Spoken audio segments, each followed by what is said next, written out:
हरे कृष्णा कृष्णा कृष्णा हरे हरे, हरे राम राम राम हरे हरे। हरे कृष्णा। आप सभी को कामदा एकादशी की ढेर सारी शुभकामनाएं। आज की इस वीडियो में आप सुनेंगे कामदा एकादशी और ग्यारस माता की कथाएं। हस्तिनापुर की राजमहल में धर्मराज युधिष्ठिर अपने सिंहासन पर विराजमान थे। सभा में विद्वान ऋषि मुनि मंत्रीगण और राज परिवार के सदस्य एकत्रित थे।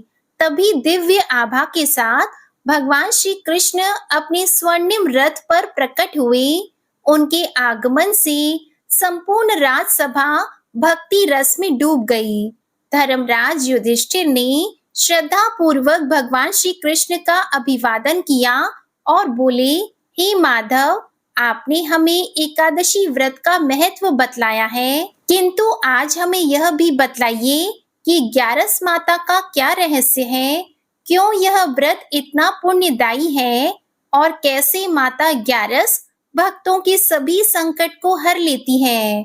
तब श्री कृष्ण मंद मुस्कान के साथ बोले, हे धर्मराज, ग्यारस माता का व्रत स्वयं देवताओं द्वारा पूजित है। यह व्रत केवल सांसारिक सुखों का ही नहीं बल्कि आत्मशुद्धि और मोक्ष का द्वार भी खोल देता है। आज मैं तुम्हें कामदा एकादशी व्रत की कथा से पहले ग्यारस माता की एक अद्भुत कथा सुनाने जा रहा हूँ, जिसे सुनकर हर कोई इस व्रत को करने के लिए प्रेरित हो उठता है। इस प्रकार भगवान श्री कृष्ण ने ग्यारस माता की पावन कथा सुनाना प्रारंभ किया। एक बार देवर्षि नारद जी बैकुंठ धाम गए। वहां उन्होंने भगवान विष्णु को नमन किया। नारद जी ने श्री हरि से कहा, प्रभु, पृथ्वी पर अब आपका प्रभाव कम हो रहा है। धर्म पर चलने वालों को कोई अच्छा फल नहीं मिल रहा। जो पाप कर रहे हैं उनका भला हो रहा है। तब भगवान श्री हरि ने कहा, ऐसा नहीं है देवर्षि, जो भी हो रहा है सब नियति के जरिए हो रहा है। नारद जी बोले, मैं तो देख कर आ रहा हूँ, पापियों को अच्छा फल मिल रहा है और भला करने वाले धर्म के रास्ते पर चलने वालों को बुरा फल मिल रहा है। भगवान ने कहा, कोई एक ऐसी घटना बताओ। तब नारद जी ने कहा, अभी मैं एक जंगल से आ रहा हूँ। वहाँ एक गाय दलदल में फंसी हुई थी। कोई उसे बचाने वाला नहीं था। तभी एक चोर उधर से गुजरा। गाय को फंसा हुआ देखकर भी वह नहीं रुका। वह उस पर पैर रखकर दलदल लांग कर निकल गया। आगे जाकर चोर को सोने की मोहरों से भरी एक थैली मिली। हे प्रभु, थोड़ी देर बाद वहाँ से एक वृद्ध साधु गुजरा। उसने उस गाय को बचाने की पूरी कोशिश की। पूरे शरीर का जोर लगाकर उस गाय को बचा लिया। लेकिन मैंने देखा कि गाय को दलदल से निकालने के बाद वह साधु आगे आया तो एक गड्ढे में गिर गया। प्रभु बताइए, यह कौन सा न्याय है। नारद जी की बात सुनकर प्रभु बोले, यह सही ही हुआ।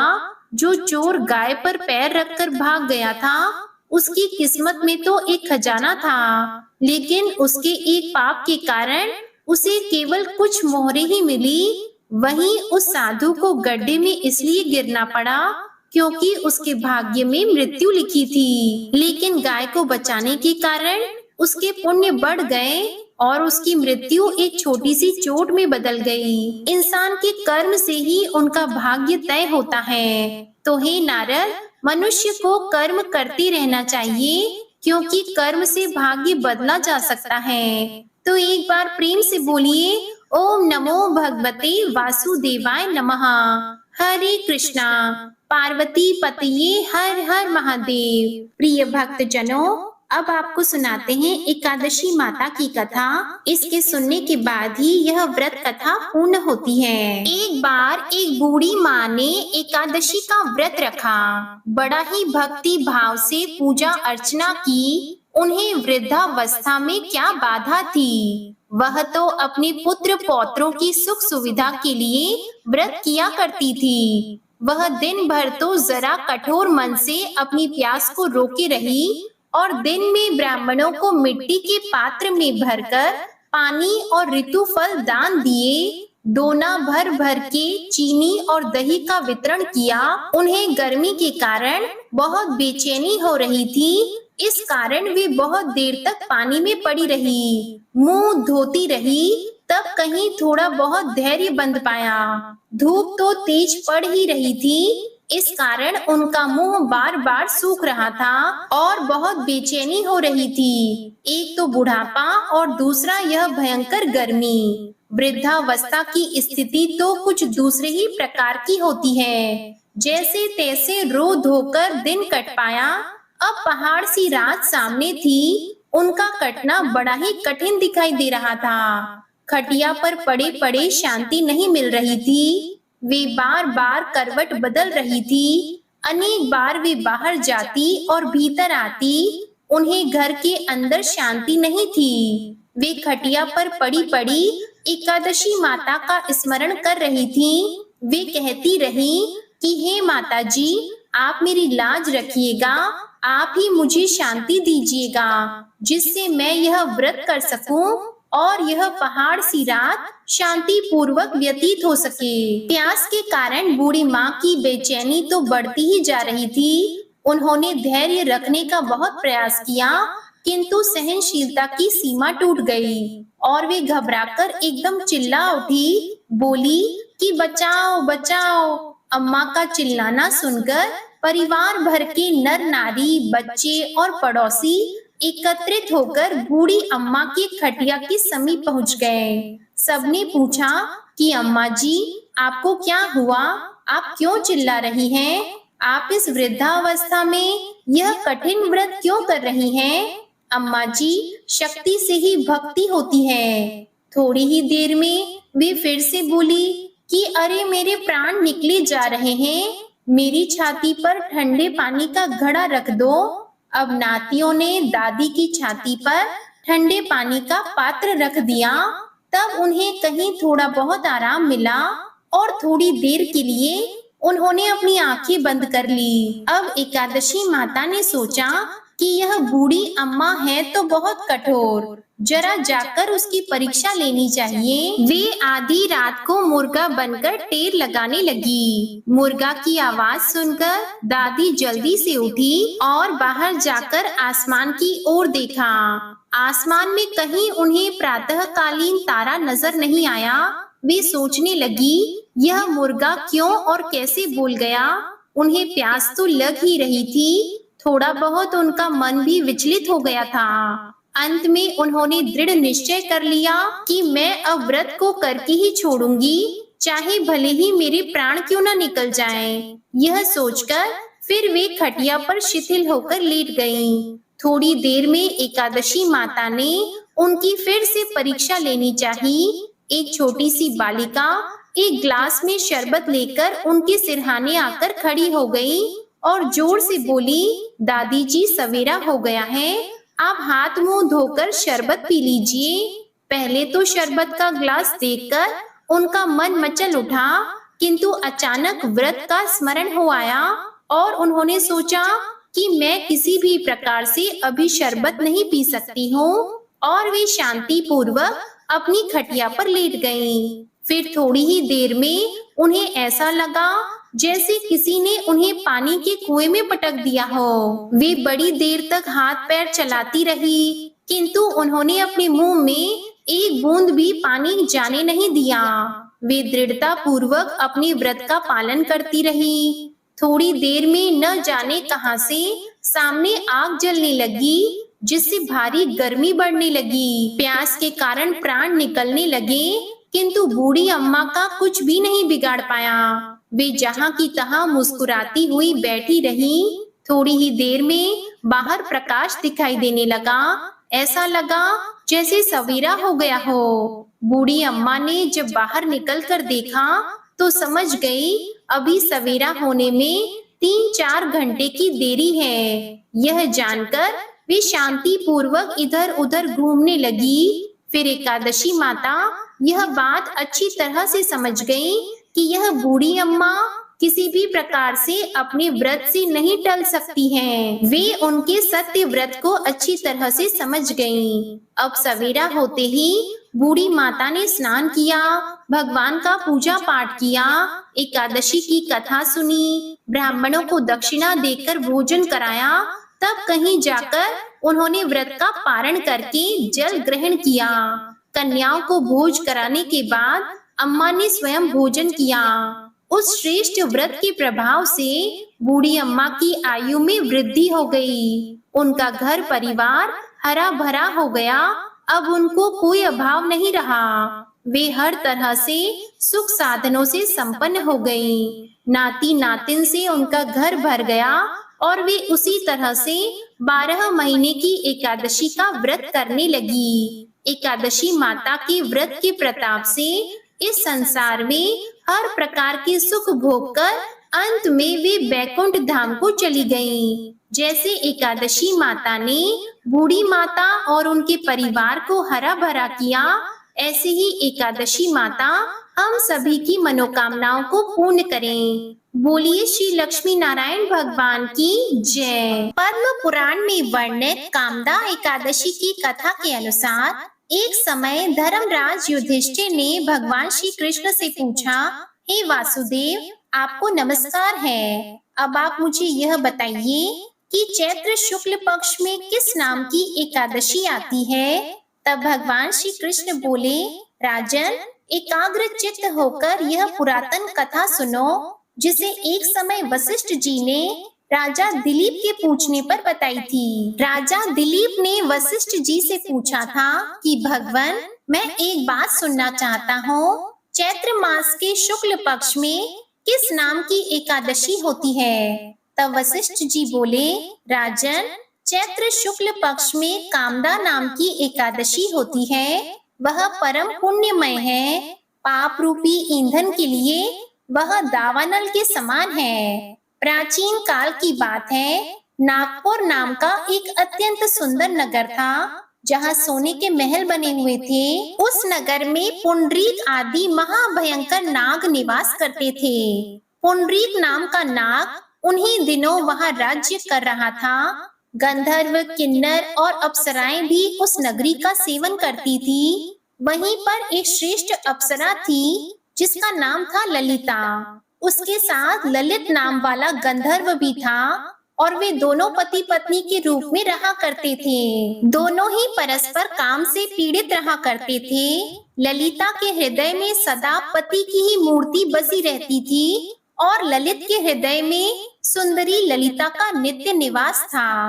एक दिन की बात है, नागराज पुंडरीक राजसभा में बैठकर मनोरंजन कर रहा था। उस समय ललिता का गान हो रहा था, किंतु उसके साथ उसकी प्यारी ललिता नहीं थी। गाते गाते अचानक उसे अपनी पत्नी ललिता का स्मरण हो आया, इसलिए उसके पैरों की गति रुक गई और जीभ लड़खड़ाने लगी। तब नागों में श्रेष्ठ करकोटक को ललित के मन का संताप पता चल गया, इसलिए उसने राजा पुंडरीक को उसके पैरों की गति रुकने और गान में त्रुटि होने की बात बता दी। करकोटक की बात सुनकर नागराज पुंडरीक की आंखें क्रोध से लाल हो गईं और उसने गाते हुए कामातुर ललित को शाप दे डाला, दुर्बुद्धि, तू मेरे सामने गान करते समय भी पत्नी के वशीभूत हो गया, इसलिए जा, तू राक्षस हो जा। महाराज पुंडरीक के ऐसा कहते ही वह गंधर्व राक्षस हो गया। भयंकर मुख, विकराल आंखें और देखने मात्र से भय उपजाने वाला रूप, ऐसा भयंकर राक्षस होकर वह अब कर्म का फल भुगतने लगा। इधर ललिता अपने पति की विकराल आकृति देखकर मन ही मन बड़ी चिंतित हुई। भारी दुख से कष्ट पाने लगी और सोचने लगी, क्या करूं, कहाँ जाऊं, मेरे पति पाप से कष्ट पा रहे हैं। वह रोती हुई घने जंगलों में पति के पीछे पीछे घूमने लगी। वन में उसे एक सुंदर आश्रम दिखाई दिया, जहाँ एक शांत मुनि बैठे हुए थे। उनका किसी भी प्राणी के साथ कोई भी वैर विरोध नहीं था। ललिता बड़ी तेजी के साथ वहां गई और मुनि को प्रणाम करके उनके सामने खड़ी हो गईं। मुनि बड़े दयालु थे।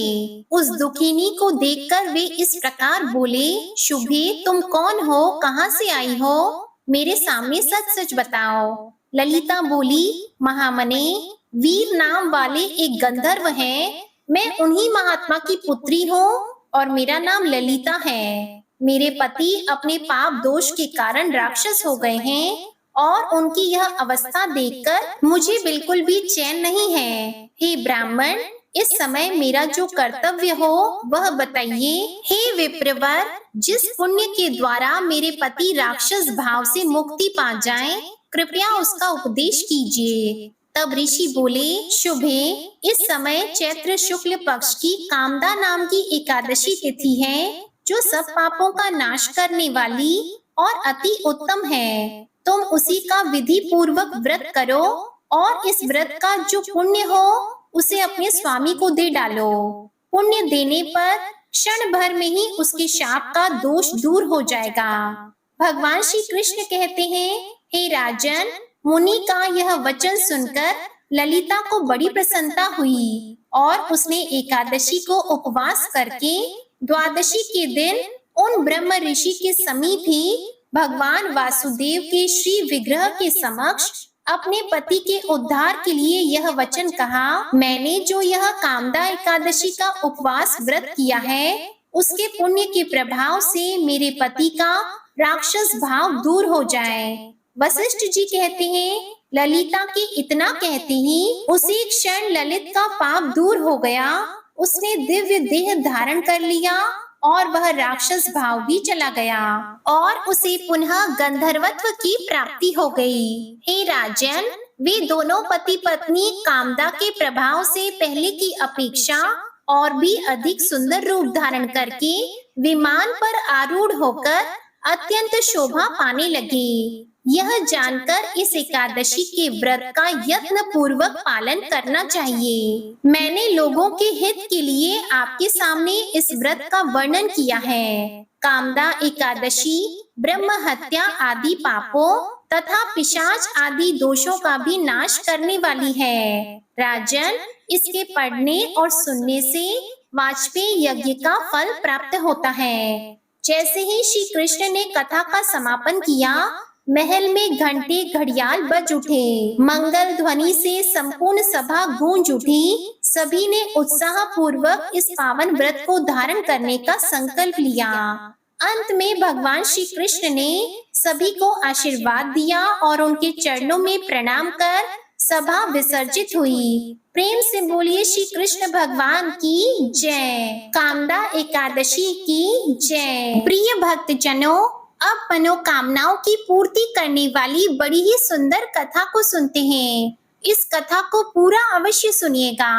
एक बार माता लक्ष्मी भगवान विष्णु जी से पूछती है कि हे स्वामी, तुलसी के पास दीपक जलाने का क्या महत्व है और रोज शाम को तुलसी के पास दीपक क्यों जलाया जाता है? इससे मनुष्य को कौन सा फल प्राप्त होता है? तुलसी के पास दीपक जलाने की विधि क्या है तथा दीपक जलाते समय कौन से मंत्र का उच्चारण करना चाहिए? कृपया करके आप मुझे विस्तार से बताइए। तब भगवान विष्णु जी कहते हैं कि हे देवी लक्ष्मी, आज आपने समस्त मानव जाति के कल्याण के लिए बहुत ही महत्वपूर्ण प्रश्न किया है। आपके इस प्रश्न का उत्तर देने से पहले मैं आपको एक प्राचीन कथा सुनाता हूँ, जिससे आपको सभी प्रश्नों के उत्तर मिल जाएंगे। इसलिए आप इस कथा को ध्यान पूर्वक सुनिए। इस कथा को ध्यान से पूरा सुनने मात्र से ही मनुष्य को 100 वर्षों तक तुलसी के पास दीपक जलाने का पुण्य फल प्राप्त होता है। फिर माता लक्ष्मी ने कहा, हे स्वामी, मैं इस कथा को सुनने के लिए उत्सुक हूँ। कृपया आप इस कथा को सुनाना प्रारंभ कीजिए। प्रिय भक्त जनों, तब भगवान विष्णु माता लक्ष्मी को वह कथा सुनाने लगते हैं। हे देवी लक्ष्मी, पूर्व काल की बात है। दक्षिण दिशा में तुंगभद्रा नाम की एक बहुत बड़ी नदी है। इस नदी के किनारे पर हरिहर नाम का एक अत्यंत सुंदर नगर बसा हुआ था। उसी नगर में काशी नाम के एक ब्राह्मण निवास करते थे। वे अत्यंत गुणवान, चरित्रवान, धर्म कार्य करने वाली और वेदों के मार्ग पर चलने वाले थे। उन्होंने समस्त शास्त्र का अध्ययन किया हुआ था। उस ब्राह्मण की एक पत्नी थी जिसे लोग दुराचारिणी कहकर पुकारते थे, क्योंकि उसके कर्म ही उसके नाम के अनुसार थे। वह सदैव ही अपने पति को अपमानित करती रहती थी। वह अपने पति के लिए कठोर शब्द कहती थी, पति को भयंकर दुख देती थी, पति के लिए कभी भी भोजन नहीं बनाती थी।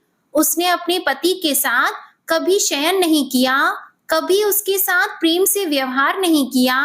पति के मित्र, परिवार के लोग घर पर आते तो वह स्त्री उनको अपमानित करके भगा दिया करती थी और स्वयं काम भोग से उन्मत्त होकर निरंतर अन्य व्यभिचारिणी स्त्रियों के साथ घूमा करती थी। उसका मन पति को छोड़कर पराये पुरुषों में लगा रहता था।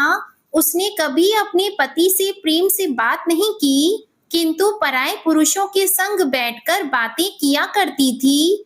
पराये पुरुषों को मोहित करने के लिए सज धज कर गांव में घूमने जाया करती थी। कभी वह वन में किसी वृक्ष के नीचे खड़ी रहकर सुंदर पुरुषों की राह देखने लगती और किसी दुष्ट पुरुष को मोहित करके उसके संग भोग विलास किया करती थी। फिर एक दिन वह दुराचारिणी स्त्री वन में जाकर एक वृक्ष के नीचे खड़ी हो गई।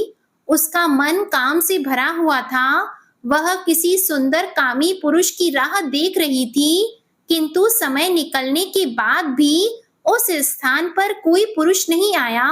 इसलिए वह अत्यंत दुखी हो गई और प्रियतम की खोज में इधर उधर देखने लगी। उस दिन उसका सारा परिश्रम व्यर्थ हो गया। वहां पर खड़ी होकर वह नाना प्रकार की बातें कहकर विलाप करने लगी। आज तो इस मार्ग में कोई भी सुंदर पुरुष नहीं आया। अब मैं कैसे अपनी काम वासना को शांत करूं?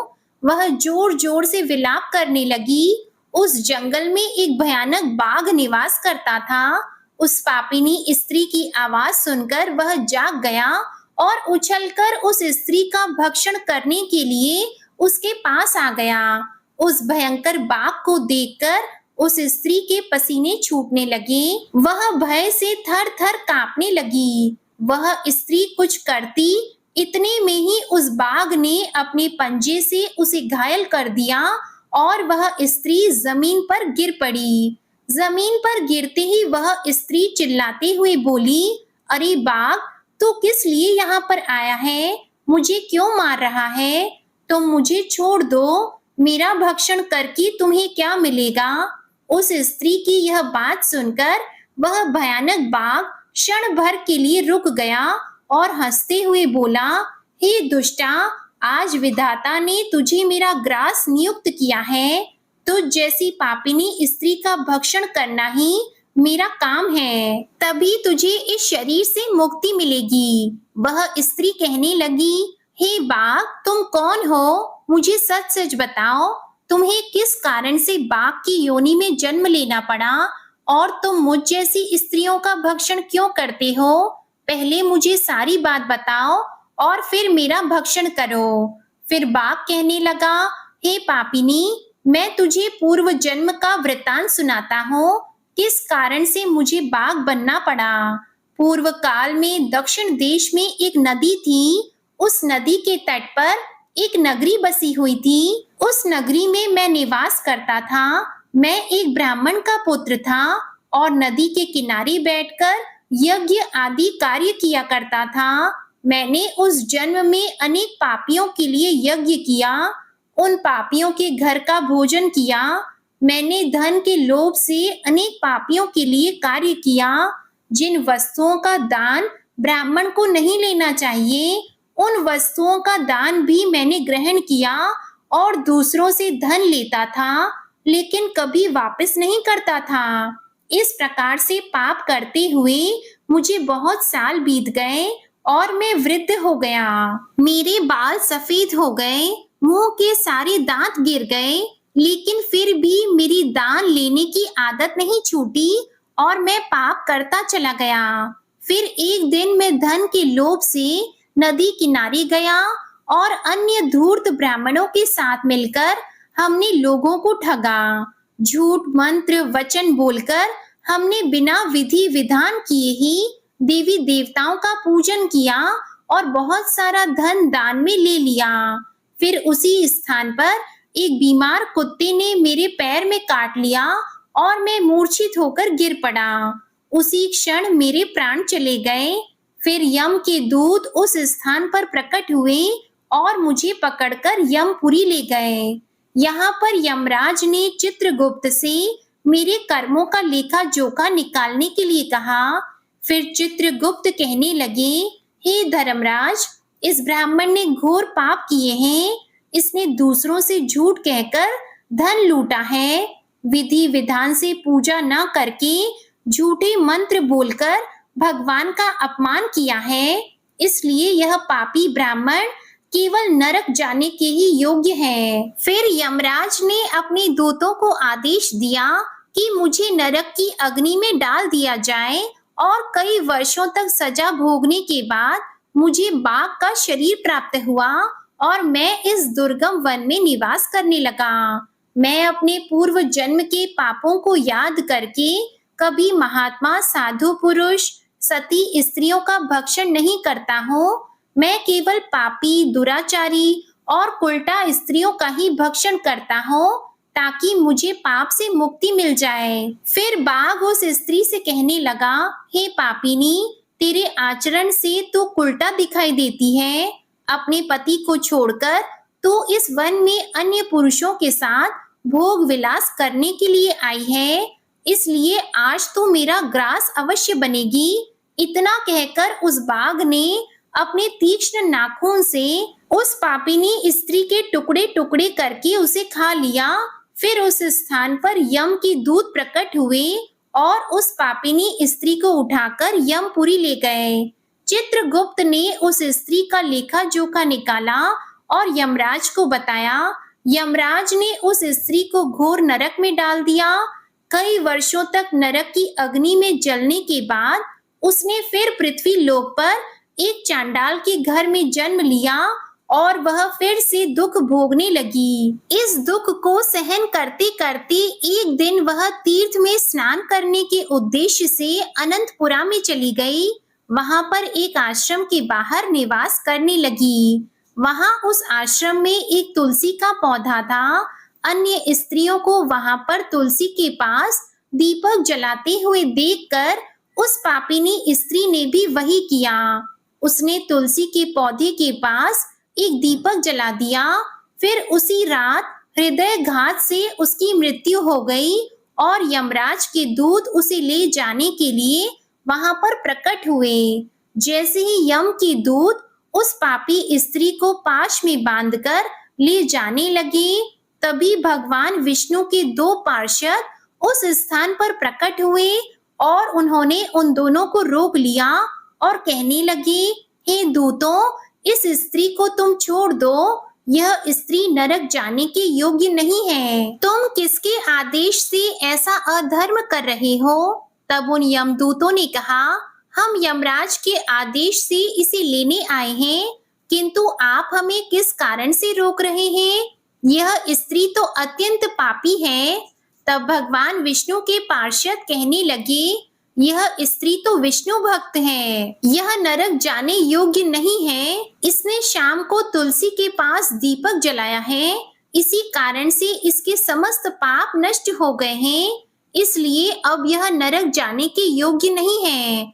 यह स्वर्ग जाने की अधिकारी बन चुकी है। पार्षदों की बात सुनकर यमदूतों ने उस स्त्री को उस स्थान पर छोड़ दिया और यमलोक लौट गए। वहां जाकर उन्होंने यमराज को सारा वृतांत सुना दिया। फिर भगवान विष्णु के पार्षद उस स्त्री को दिव्य विमान में बिठाकर स्वर्ग लोक ले गए। प्रिय भक्त जनों, आगे भगवान विष्णु कहते हैं, हे देवी लक्ष्मी, इस प्रकार से तुलसी के पास केवल दीपक जलाने मात्र से ही मनुष्य के सभी पाप नष्ट हो जाते हैं। जो स्त्री नित्य शाम को तुलसी के पास दीपक जलाती है, वह सौभाग्यशाली बनती है। उसके पूर्व जन्मों के सभी पाप नष्ट हो जाते हैं, उसे सुख समृद्धि की प्राप्ति होती है। भगवान विष्णु कहते हैं, हे देवी लक्ष्मी, हजारों अमृत के घड़ों से नहलाने पर भी श्री हरि विष्णु को उतनी तृप्ति नहीं होती जितनी वे मनुष्यों के द्वारा तुलसी का एक पत्ता चढ़ाने से प्राप्त करते हैं। 10,000 गौ दान से मानव जो फल प्राप्त करता है, वही फल तुलसी पत्र के दान से पा लेता है। जो मृत्यु के समय अपने मुख में तुलसी पत्र का जल पा लेता है, वह संपूर्ण पापों से मुक्त होकर भगवान श्री हरि विष्णु के धाम में जाता है। हिंदू धर्म में तुलसी के पौधे का महत्व सबसे अधिक है। इसकी सबसे पहली पूजा भगवान विष्णु जी ने की थी। भगवान विष्णु कहते हैं कि जिस प्रकार से देवी लक्ष्मी से बैकुंठ को ऐश्वर्य प्राप्त है, उसी प्रकार से बैकुंठ में तुलसी के कारण ही पवित्रता प्राप्त है। पृथ्वी लोक पर जिस स्थान पर भी तुलसी का पौधा होता है, उस स्थान पर कभी भी बुराई का वास नहीं होगा। ऐसा स्थान सबसे अधिक पवित्र होगा। इसी कारण से हमें हमारे घर में तुलसी का पौधा अवश्य लगाना चाहिए। प्रिय भक्तजनों, इस प्रकार से भगवान विष्णु ने माता लक्ष्मी को तुलसी के पास दीपक जलाने का महत्व बताया। तो प्रेम से बोलिए लक्ष्मी नारायण भगवान की जय। बोलिए श्री तुलसी शालिग्राम भगवान की जय। आइए अब श्रवण करते हैं इस एकादशी व्रत कथा को पूर्ण करने वाली श्री तुलसी देवी की कथा। एक ब्राह्मण था, वह प्रतिदिन मंदिर जाता था। वह प्रतिदिन तुलसी माता की पूजा करता था। वह तुलसी माता से प्रतिदिन प्रार्थना करता था कि हे तुलसी महारानी, मेरे आनंद करना। तुलसी माता ने सोचा कि यह ब्राह्मण तो बहुत सीधा है और गरीब है और प्रतिदिन मेरी पूजा करता है, मुझे इसके लिए कुछ न कुछ करना चाहिए। तो तुलसी महारानी एक कन्या का रूप धारण करके बैठ गई और उस ब्राह्मण को बोली कि ब्राह्मण, मैं भी तेरे घर जाना चाहती हूँ। ब्राह्मण ने सोचा 6 लड़कियां तो मेरे पहले से ही हैं और 7 लड़कियों का मैं कैसे पालन पोषण करूंगा, लड़कियों की शादी कैसे करूंगा, मेरे पास तो कुछ ऐसा भी नहीं है। यह विचार करके वह बहुत ही परेशान रहने लगा। उसको तो भोजन भी नहीं भा रहा था। उसकी स्त्री ने कहा, क्या बात है, आजकल आप बहुत दुखी रहने लगे हैं। तो इस पर ब्राह्मण बोला कि मैं मंदिर जा रहा हूँ, वहाँ पर एक छोटी सी सुंदर सी कन्या बैठी है और वह कहती है कि ब्राह्मण, मैं आपके घर आऊंगी। तो उसकी पत्नी बोली, अरे इसमें परेशान होने की क्या बात है, आ रही है तो आने दो। ब्राह्मण बोला कि पहले से अपनी 6 बेटियां हैं, उनकी भी अपने को शादी करवानी है। तो इस पर ब्राह्मणी बोली कि अरे यह कोई बात नहीं, अपनी 6 लड़कियों की शादी करवाएंगे, वैसे 7वीं का भी करवा देंगे, अपनी 7 लड़कियों की शादी साथ में करवा देंगे। अब अगले दिन जब ब्राह्मण मंदिर गया तो उस छोटी कन्या ने पूछा, ब्राह्मण, मैं आपके साथ घर आऊंगी। तो ब्राह्मण बोला, हाँ बेटी चलो। उसको वह घर ले आया।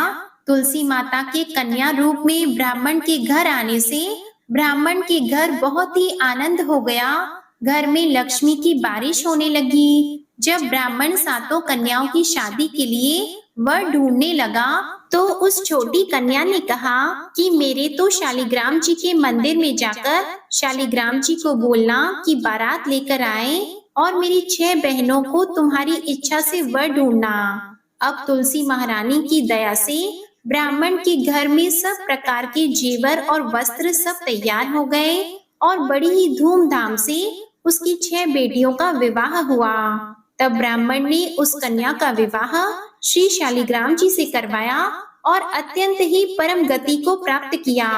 प्रेम से बोलिए तुलसी महारानी और शालिग्राम भगवान की जय। प्रिय भक्तजनों, इस कथा को समाप्त करते हुए आइए अब श्रवण करते हैं एकादशी माता की आरती। ओम जय एकादशी माता, मैया जय एकादशी माता, विष्णु पूजा व्रत को धारण कर, विष्णु पूजा व्रत को धारण कर, शक्ति मुक्ति पाता।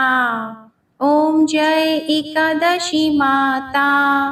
तेरे नाम गिनाऊं देवी, भक्ति प्रदान करनी, मैया भक्ति प्रदान करनी। गण गौरव की देनी, गण गौरव की देनी, माता शास्त्रों में वरनी। ओम जय एकादशी माता। मार्गशीर्ष की कृष्ण पक्ष की उत्पन्ना विश्वतारिणी जन्मी, मैया उत्पन्ना विश्वतारिणी जन्मी। शुक्ल पक्ष में हुई मोक्षदा, मुक्तिदाता बन आई। ओम जय एकादशी माता। पौष के कृष्ण पक्ष की सफला नामक है, सफला नामक है। शुक्ल पक्ष में होए पुत्रदा, आनंद अधिक रहे। ओम जय एकादशी माता। नाम षटतिला माघ मास में कृष्ण पक्ष आवे, मैया कृष्ण पक्ष आवे। शुक्ल पक्ष में जया कहावे, शुक्ल पक्ष में जया कहावे, विजय सदा पावे। ओम जय एकादशी माता। विजया फागुन कृष्ण पक्ष में शुक्ला आमल की, मैया शुक्ला आमल की। पाप मोचनी कृष्ण पक्ष में चैत्र महाबली की। ओम जय एकादशी माता। चैत्र शुक्ल में नाम कामदा, धन देने वाली, मैया धन देने वाली। नाम वरूथिनी कृष्ण पक्ष में, नाम वरूथिनी कृष्ण पक्ष में, वैशाख माह वाली। ओम जय एकादशी माता। शुक्ल पक्ष में होई मोहिनी, अपराज्येष्ठ कृष्ण पक्षी। नाम निर्जला सब सुख करनी, नाम निर्जला सब सुख करनी। शुक्ल पक्ष रखी। ओम जय एकादशी माता। योगिनी नाम आषाढ़ में जानो, कृष्ण पक्ष करनी।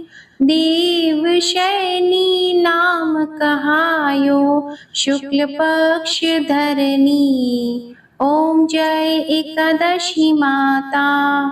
कामिका श्रावण मास में आवे, कृष्ण पक्ष कहिए। श्रावण शुक्ला होए पवित्रा, आनंद से रहिए। ओम जय एकादशी माता।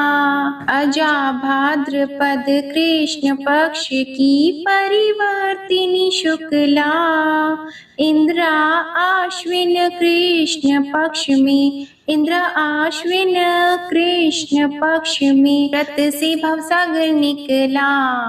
ओम जय एकादशी माता। पापंकुशा है शुक्ल पक्ष में, आप हरन हारी। रमा मास कार्तिक में आवे, सुखदायक भारी। ओम जय एकादशी माता। देवोत्थानी शुक्ल पक्ष की, दुख नाशक मैया, मैया दुख नाशक मैया।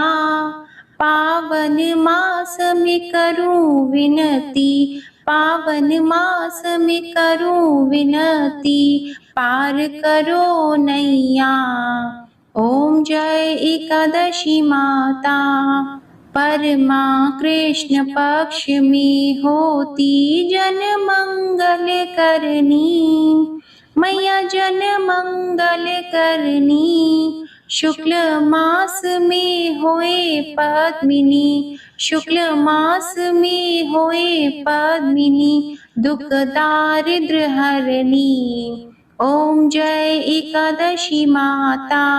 जो कोई आरती एकादशी की भक्ति सहित गावे, मैया भक्ति सहित गावे, जन गुरदिता स्वर्ग का वासा, जन गुरदिता स्वर्ग का वासा, निश्चय वह पावे।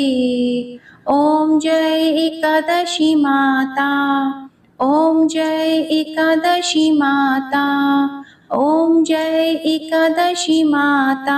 प्रेम से बोलिए एकादशी माता की जय। प्रेम से बोलिए भगवान श्री लक्ष्मी नारायण जी की जय। आज की ये वीडियो पसंद आई हो तो वीडियो को लाइक जरूर कीजिएगा, शेयर कीजिएगा, कमेंट में भगवान श्री लक्ष्मी नारायण जी और एकादशी माता की जय लिखिएगा और हमारे चैनल आध्यात्मिक सागर को सब्सक्राइब जरूर कीजिएगा। प्रेम से बोलिए भगवान श्री विष्णु जी और माता लक्ष्मी जी की जय।